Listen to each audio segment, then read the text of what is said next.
കിട്ടി. ഇപ്പോൾ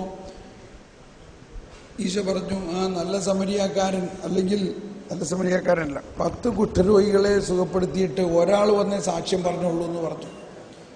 അപ്പോൾ നമ്മളൊരു ചെറിയ നന്ദി നമ്മുടെ ഹൃദയത്തിലുണ്ടാകണം. അതോടൊപ്പം എന്ത് കിട്ടി ഈ 3 ദിവസം കൊണ്ട് എന്ന് ആദ്യം നിങ്ങളുടെ അടുത്തിരിക്കുന്ന ആളോടൊന്ന് പറയൂ. ഈ 3 ദിവസം കൊണ്ട് നിങ്ങൾക്ക് എന്ത് കിട്ടി? ഈ 3 ദിവസം കൊണ്ട് നിങ്ങൾക്ക് എന്ത് കിട്ടി? ഒന്ന് ആത്മാർത്ഥമായിട്ട്, ഒരു തമാശയായിട്ട് കണക്കാക്കരുത്. ഈ 3 ദിവസം കൊണ്ട് നിങ്ങൾക്ക് എന്താണ് നിങ്ങളെ ഏറ്റവും കൂടുതൽ സ്പർശിച്ച ആശയം? എന്താണ് നിങ്ങളെ ഏറ്റവും സ്പർശിച്ച ബോധ്യം?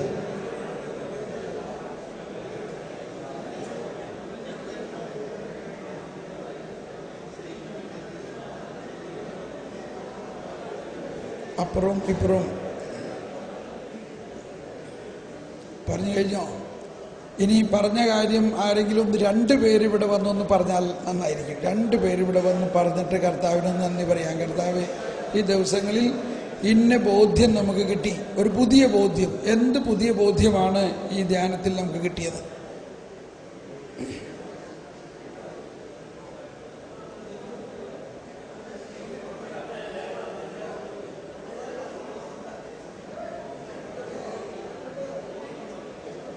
നിങ്ങൾ ധ്യാനത്തിൽ പങ്കെടുത്ത ആളുകൾക്ക് എന്തെല്ലാം പുതിയ ബോധ്യങ്ങൾ കിട്ടിയെന്ന് 2 പേര് വന്ന് പറഞ്ഞ് നന്ദി പറഞ്ഞാൽ മതി. കർത്താവേ, ഞാൻ നന്ദി പറയുന്നു, ഈ ധ്യാനത്തിൽ 3 ദിവസം പങ്കെടുത്തതിൽ എനിക്ക് ഇന്നിൻ്റെ പുതിയ ബോധ്യം കിട്ടി.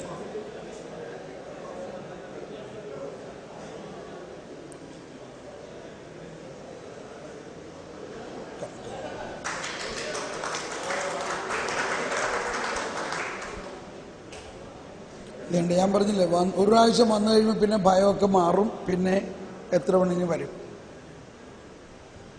എനിക്ക് 3 ദിവസത്തിനുള്ളിൽ ധ്യാനിച്ചപ്പോൾ കിട്ടിയ ഒരു ബോധ്യം ഇതാണ്: ഒരിക്കലും പറ്റാത്ത ജീവജലത്തിൻ്റെ അരൂപി നമ്മുടെ ഹൃദയത്തിലുണ്ട്. അത് നമ്മുടെ നിത്യതയിലേക്ക് നയിക്കും എന്ന ബോധ്യം എനിക്ക് ഈശോ തന്നു.